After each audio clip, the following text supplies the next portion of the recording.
kilo de cebolla en el mes de julio según los datos del INDEC. 3.759 pesos. 10 unidades de pañales descartables según los datos oficiales del INDEC mes de julio. Leche fresca entera en sachet. 1.305 pesos según los datos del INDEC en julio en la Argentina. Hierba mate, 500 gramos, medio kilo, 2.256 pesos según los datos del INDEC, julio. Aceite de girasol, 1,5 litros, 2.958 pesos, julio, INDEC. Datos de inflación del señor Javier Milei acumulada en 8 meses de gobierno. 134,6%. O sea, la inflación en 8 meses de gestión del presidente Javier Milei, 134,6%. Superior a la inflación acumulada en 20 años en la Unión Europea. Superior a la inflación acumulada en 20 años en Estados Unidos. Superior a la inflación acumulada en 10 años en Brasil. Superior a la inflación acumulada en 10 años en Bolivia. Superior a la inflación acumulada en 10 años en México. Superior a los 8 meses últimos del gobierno de Alberto Fernández bajo el ministerio de Massa. Repito, superior a los últimos 8 meses de la inflación acumulada bajo el ministerio de Sergio Massa. Infinitamente superior a los primeros 8 meses del gobierno de Cristina Fernández de Kirchner. No sé qué carajo están celebrando. No lo sé. Sinceramente, o nos toman el pelo o nos quieren tomar el pelo. No sé, no entiendo. No entiendo. No entiendo cómo nos pueden decir que el tema precios en la Argentina está empezando a estar controlada.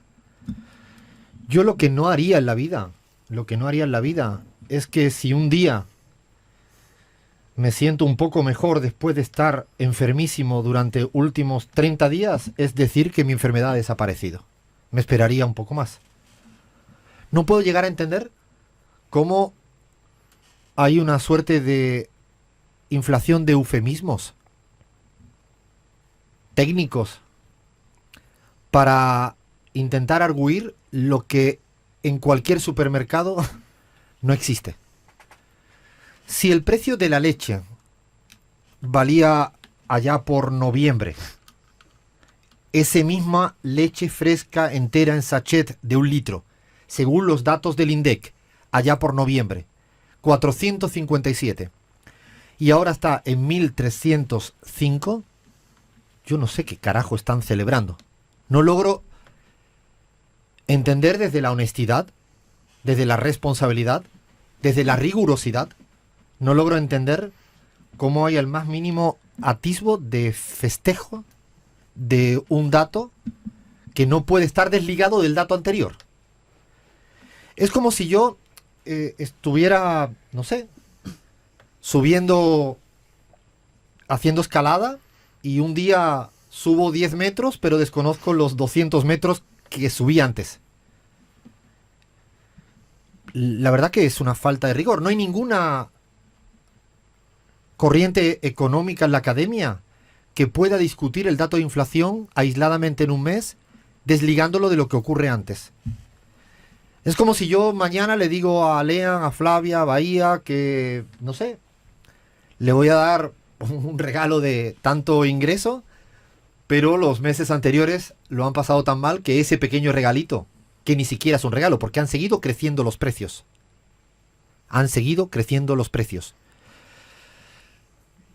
Claro, por eso no voy a suscribir y no voy a permitir ni a entrar en el marco, porque es un marco de disputa, es un frame de la desaceleración de la inflación. Insisto, los eufemismos no tienen ninguna capacidad de ser corroborados en la realidad que sufre cada uno y cada una de las y los argentinos.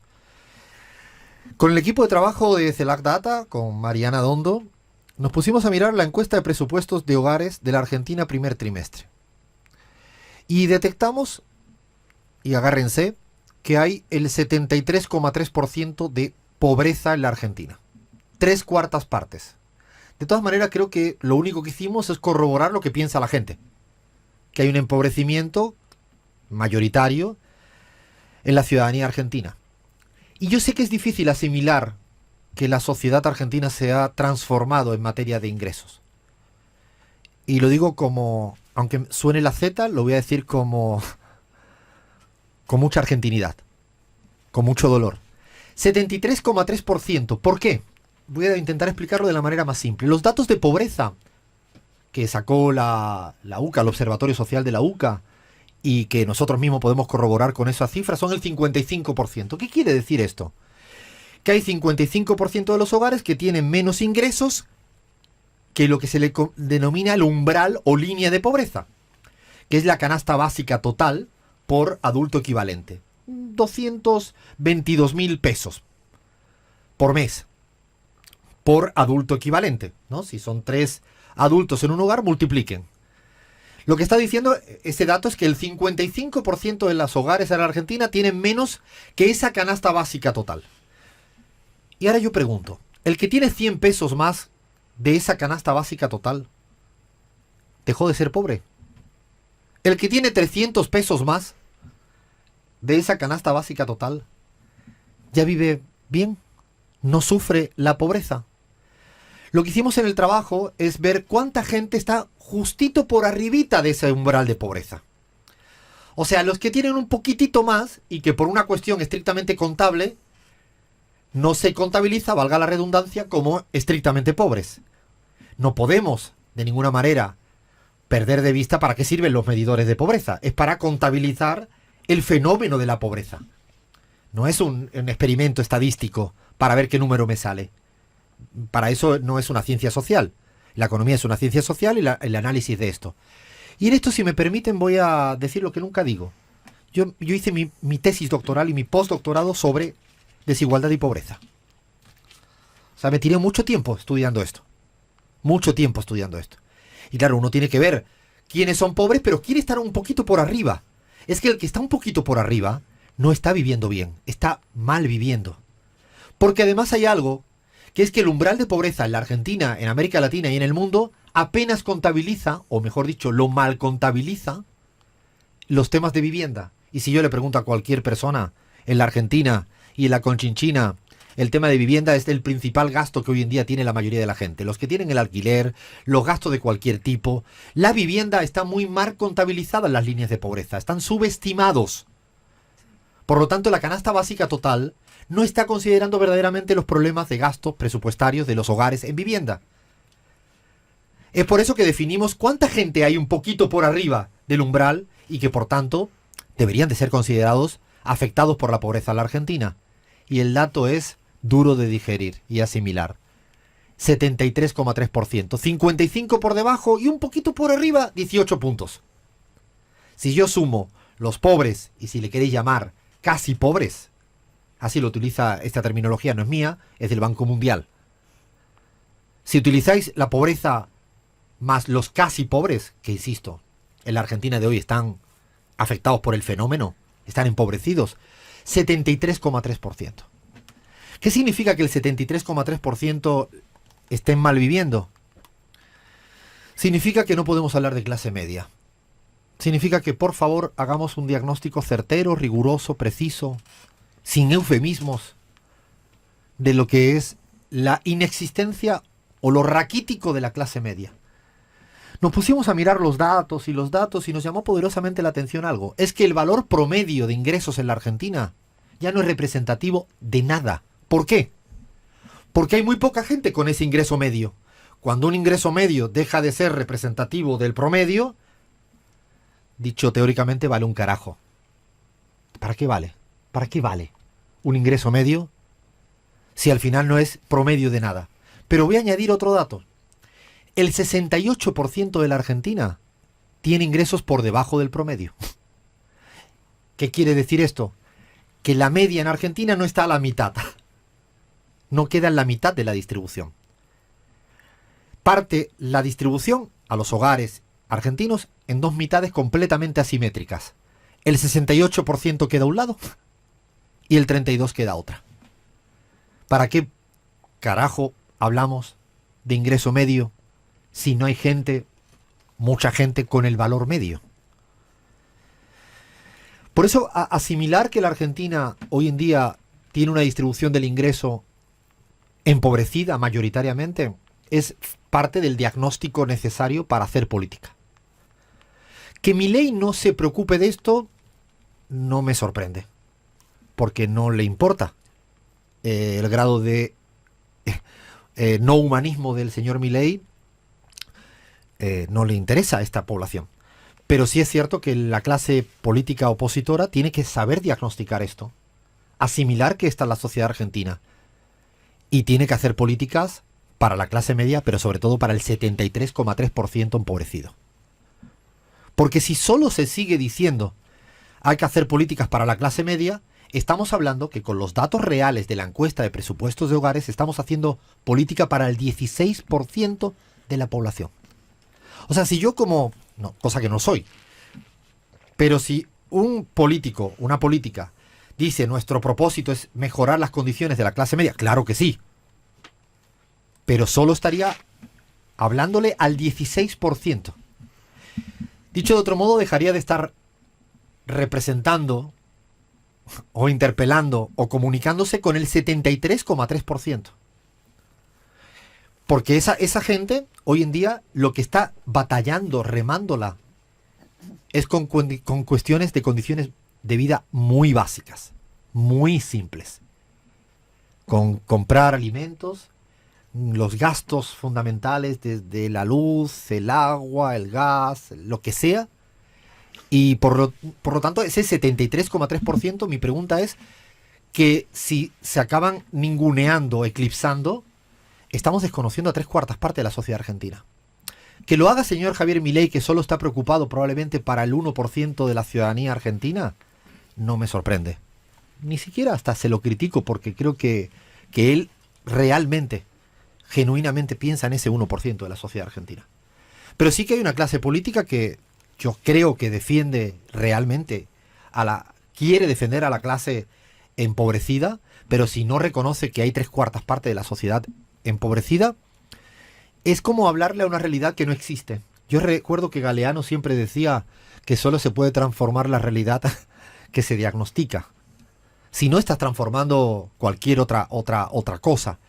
Y estos datos de distribución me podrían llegar a decir, y con razón, no son generados por el gobierno de Javier Milei. Claro, es evidente.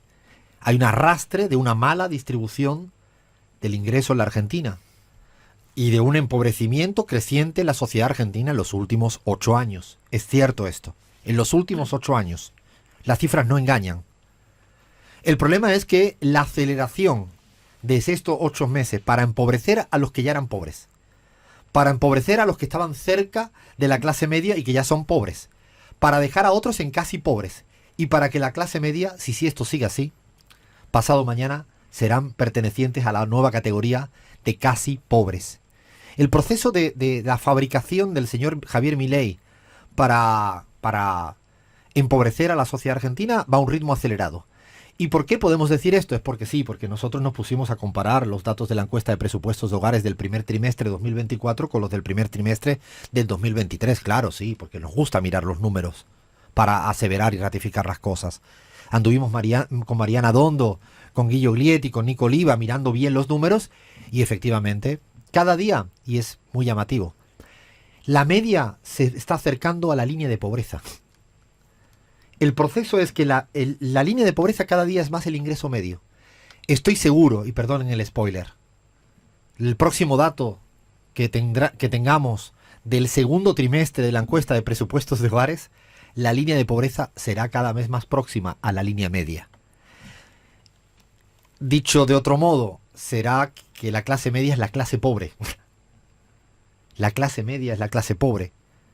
En el fondo hay un término en estadístico que habría que utilizarlo más, que es la moda, el número de personas más frecuente. Y hoy en día los más frecuentes, desgraciadamente, son los pobres o casi pobres. 3/4 partes. Claro, no estoy como para festejar, la verdad. Como no estoy para festejar.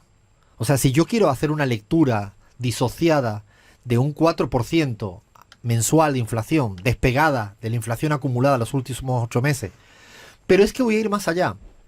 Si ellos pretenden llegar a tener un día un dígito negativo de inflación allá por octubre, y si es a costa de llegar a tener el 80% de pobreza en la Argentina, ¿para qué, disculpen, carajo, quieren terminar con la inflación? Porque si la inflación la van a terminar después de acumular, insisto, valores, ¿no? Que gana por goleada en negativo a cualquier análisis en Latinoamérica o en el mundo, pero si llegan al 90% de pobreza, ¿cuál es el objetivo? O sea, ¿cuál es el objetivo de tener al 90% empobrecido sin poder ir a comprar a los supermercados? Porque ya el valor de la leche está tan alto que aunque no suba, es inaccesible. O sea, piensen que no nos mareemos con los eufemismos, con las palabras deflación, desaceleración, porque son subterfugios. Si la leche se estanca en 1.500 pesos por un litro de leche y el 80% de la sociedad argentina tiene dificultades para comprarla, ¿para qué quiero tener estabilidad en el precio? Porque el problema, evidentemente, cuando hablo de pobreza, es porque los ingresos no han acompañado de ninguna manera en estos últimos 8 meses. Y no han acompañado no solo a la gente que está fuera de lo que se le llama el círculo de la formalidad. Hoy en día, si uno mira los datos, estos datos, son realmente muy impactantes porque los trabajadores están empobrecidos. Trabajadores formales también están empobrecidos. Es que están empobrecidos todas y todos. Todas y todos. Obviando efectivamente un mínimo porcentaje del que se habla habitualmente muy poco. Por ejemplo, la banca. Banca, sí. Los bancos son como el sector invisible. Antes hablaban de la mano invisible. Ahora es el sector invisible. Yo recomiendo el texto de Guillermo Ulietti y de Sergio Martín Páez, que tienen un diagnóstico de los balances de los bancos en la Argentina. Miren los balances. Miren cuánta plata ganan los bancos. Que sigan ganando plata me parece bien. Lo que no me parece bien que sea a costa del 73,3% de empobrecimiento de la sociedad argentina. Este es el modelo económico de este gobierno. Este es el modelo. Es un modelo de mal vivir. Y puse la palabra mal vivir, Gaby, porque recuerdo que en la Constitución boliviana se utilizaba el concepto antagonista, el buen vivir o el vivir bien, el sumas causai o el sumas camaña. Vivir bien, buen vivir. En la Argentina, el señor Milei podría ponerse una remera que pusiera el mal vivir, porque la gente está, insisto, mal viviendo. Todo esto acompañada de no mejores cifras macroeconómicas. No es que haya malestar micro con bienestar macro. Hay mal vivir microeconómico con malestar macroeconómico. No resolvió el diferencial cambiario. Hoy en día hay una brecha cambiaria entre el tipo de cambio blue y el formal. No resolvió el tema de las reservas netas en el Banco Central. Tienen grandes problemas de reservas. No resolvió el riesgo país del que se jactaba y presumía que iba a llevarlo a no sé qué valor. Sigue creciendo. No resolvió ningún cuadro macroeconómico. Y lo único que dice haber resuelto es el déficit fiscal. Pero es que, señor Milei, Caputo y compañía, yo nunca dejé de contabilizar en mis presupuestos de mi casa lo que yo debo. ¿O ustedes cuando deben algo no lo contabilizan en sus cuentitas? O sea, si yo debo plata, niego esto en mi contabilidad de mi presupuesto de hogar. Si yo le debo plata porque he comprado kilos de papas que no puedo pagar y yo debo aquí 10.000 pesitos, ¿yo no lo cuento a final de mes en mi contabilidad de mi presupuesto de hogar? Claro, así yo me sale también equilibrio fiscal, todo lo que quiero, y más. Lo mismo está haciendo con la cuestión del equilibrio comercial. Si yo no contabilizo las importaciones por pagar, pues efectivamente, si yo debo plata en una importación y no la contabilizo porque hago una pirueta en contabilidad, en ingeniería contable, efectivamente me salen. Por lo tanto, las dos únicas cifras que él presume son tramposas, mentirosas, poco rigurosas, si la queréis llamar así. En cambio, en el resto de variables, en ninguna. Macroeconómica, microeconómica, no le da nada. El problema es que va en dirección al colapso. Al colapso. Seguramente el manual de distracciones y no estoy hablando de lo que ha ocurrido en el caso de Alberto Fernández, que lo tratamos con mucha seriedad la semana pasada, porque no nos parece que sea del manual de distracciones, porque eso nos afecta profundamente a nosotros y a nosotras, a mí personalmente. No soy de los que me quedo mirando para otro lado, ni siquiera porque sea mal utilizado, tergiversado, malinterpretado por los Mileis. Cuando uno tiene criterio propio no puede inclusive dejar de hablar de lo que le preocupa a uno, aunque ellos hablen de eso. Yo no voy a hablar de cuando van a hacer la gira y el rockstar y hacer estas... No me importa. Lo que digo es que ahí es donde está la disputa, porque el tema económico, lo que está claro es que con 8 meses de gobierno, no. El relato, la disputa cultural, es decir, que van teniendo cifras del 4% de inflación de manera como la están diciendo, y el problema es que cuando la gente no tiene para comer, hay dos opciones. O se normaliza y se naturaliza, y esa es la disputa cultural en la que estamos en este momento, es para que la gente crea que es responsable y culpable de lo que nos está pasando. Hay algo muy interesante detrás de esto, que es la culpa, la genealogía de la moral, ¿no? Schulz, la culpa. Es como, yo vivo mal porque yo me merezco esto. Yo la verdad que conozco a tanta gente que labura todo el día y no se merece esto. La verdad que no sé dónde carajo ese sentido común nos lo acabamos comiendo el verso. No lo termino de entender. Alfredo, algunos datos, más de 1 millón de niñas y niños dejaron de comer alguna comida en este último tiempo por falta de dinero. En 7 de cada 10 hogares, la persona que está a cargo de eso está ocupada de manera informal un 60%. 10 millones de chicas y chicos comen menos carnes y lácteos en comparación con el año pasado. Esto en relación con lo que vos hablabas del precio de la leche, bueno, se ve visibilizado en estas cifras. 58% menos de consumo de verduras y frutas, y solo aumentó la ingesta de fideos y harinas, un 24%. Estos son datos de UNICEF, Alfredo. Si esto no es el mal vivir, ¿qué es? Cavi, cuando escuchas todo esto, ¿qué dices?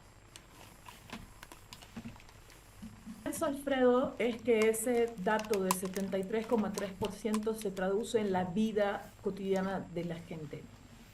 ¿Qué pretenden hacerle creer a la gente en Argentina? Lo que tú decías, deshumanizando al otro, culpabilizando a todos de esta situación, es que todos piensen y todas piensen que solo están pobres los que hacen mal las cosas, los que no trabajan suficiente, los que gastan su dinero mal, ahorran insuficientemente, etcétera. Y yo ahí quiero decirle a la gente que está en Argentina que piense en 10 personas que conoce, 10 personas, visibilícenlas. Y de esas 10, 7 están o pobres o casi pobres. Ahora, preguntémonos, ¿esos 7 que están pobres o casi pobres son flojos? ¿Viven del curro ajeno, como se dice muchas veces? ¿Se gastan en demasía la plata? ¿Se farrean su plata, como diríamos en Bolivia? Yo creo que no. O sea, lo que no podemos hacer es creer ese verso, deshumanizar a esos 7 y creer que tienen la que se merece. Porque son 7 personas que cada uno de los argentinos y argentinas conoce, es su vecino, es su madre, es su hermano, es su tío, es su primo, es su amigo, es su amiga. Es decir, son personas de carne y hueso, seres humanos que la están pasando mal. Y además hay que tener en cuenta un añadido, y esto cualquiera que haya estudiado economía, con un mínimo de rigor y seriedad, siempre hay un retardo en los datos económicos respecto a la realidad económica. Dicho de otro modo, la tasa de desempleo, que ya ha empezado a dar señales de preocupación por el nivel de despido, evidentemente por toda la caída de la actividad económica en todos los planos, desde lo industrial, a sectores productivos, las pymes, ¿no? El comercio, mires por donde mire, es para aburrir la cantidad de cifras que no caracterizan este momento. Hay que, insisto, enfatizar que los datos tienen un retardo. Y además, particularmente el tema del desempleo va llegando siempre de esta manera un poco más secuencial. Va llegando un poco después. Podríamos decir que no hay nada para lo cual está esperanzado con este modelo económico. ¿Cuál es la alternativa? Sí, yo creo que sí hay alternativas. Y es discutir todo el tiempo de cuál debería ser el salario mínimo de la Argentina hoy. Esto es lo que yo creo que esta es la discusión de hoy. Hoy. Yo la verdad que si tuviera alguna responsabilidad en este plano, yo ya estaría todos los días llevando al Congreso propuestas de salario mínimo hoy. Y si pierdo, porque no tengo la suficiente mayoría parlamentaria, a veces perder una discusión política con un horizonte digno es el primer paso para una victoria futura. Uno no puede tener en política, hacer contabilidad de poroteo, de cuánto tengo. No. Yo no termino de entender por qué no solo hablamos del ingreso mínimo con estos datos. Con sinceridad lo digo. Digo el ingreso mínimo o tantas otras variables como el tema de vivienda. Porque el modelo de acumulación de vivienda es un modelo de construcción, pero con problemas de vivienda.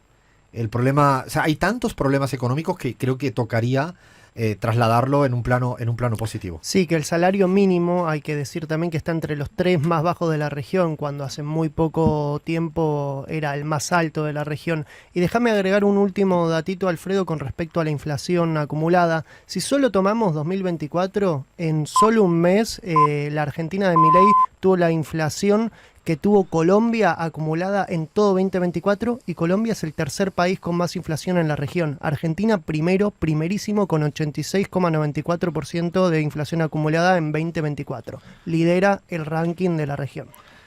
Lo siento, pero no vamos a celebrar nada en la Argentina. Seguimos en la pizarra.